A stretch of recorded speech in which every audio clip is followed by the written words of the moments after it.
Hi Professor, this is my response to week 6 video reflective journal, and the question states, what type of consulting would you like to see yourself partake in? So there's essentially 3 different types of consulting that I researched in the text. And this includes instructional consultation, eco-behavioral consultation, and consultee-centered consultation. In addition to this, in Chapter 7, it was mentioning the different groups that I think could benefit from any sort of consultation. Some of those groups included low income, ESL or second language, English as a second language learner, as well as hearing impaired. So I definitely think that those groups would benefit. But the 3 different varieties of consultation begin with instructional consultation. So this focuses on both content and process, and it's very evidence-based in academia and then behavioral interventions and decision making as well. So this is sort of like a process-driven process, and creates a working relationship between the counselor and a strong commitment from the teacher. So it's a 3-step process that goes through different stages: contracting, problem identification and analysis, and then intervention design. So contracting is kind of that collaborative consultation relationship, so establishing that rapport, and then having the teacher understand, their expectations and, vice versa. And then problem identification and analysis, which is understanding what the target behavior is and setting goals, appropriate goals, so short-term and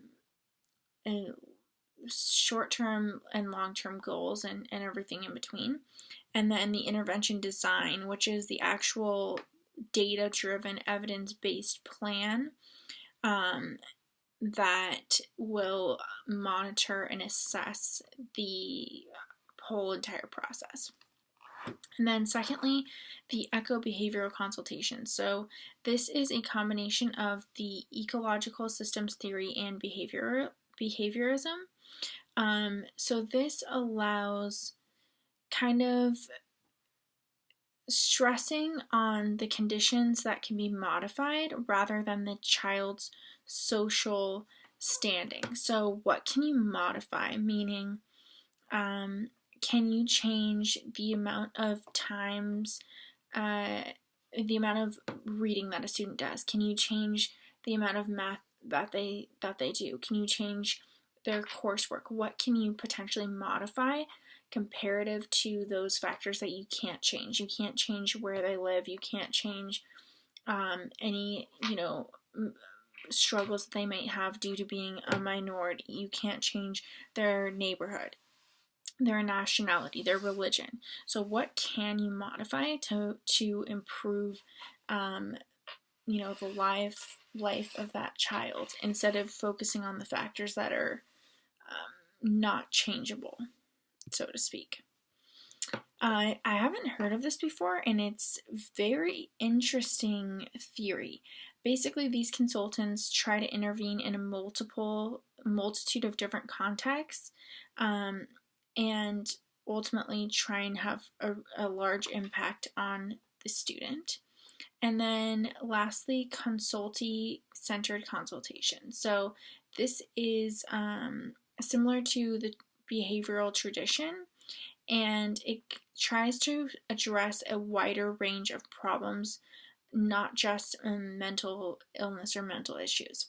So you're talking about things like academic concerns, professional development, and the techniques that this method uses is modeling, coaching, and performance feedback. So I think that consultee-centered consultation, or CCC, is probably the most effective. I think that with this, it's really about understanding what the problem is, and then expanding on the relationship and the rapport between the student and the consultant, and seeing behavioral changes in that manner. So that's my opinion, and I think that all of these methods offer something different. And again, with referencing chapter 7, there's a lot of different groups that could utilize these services, and regardless of which method it is. When we talk about like English language learners and hearing impaired or low income, culturally diverse children, high poverty, or even high performing schools, there's going to be issues within each different district, as you've discussed in class. So I think that all of those different methods have something unique to offer. And thank you, and I look forward to seeing you in class. Thank you.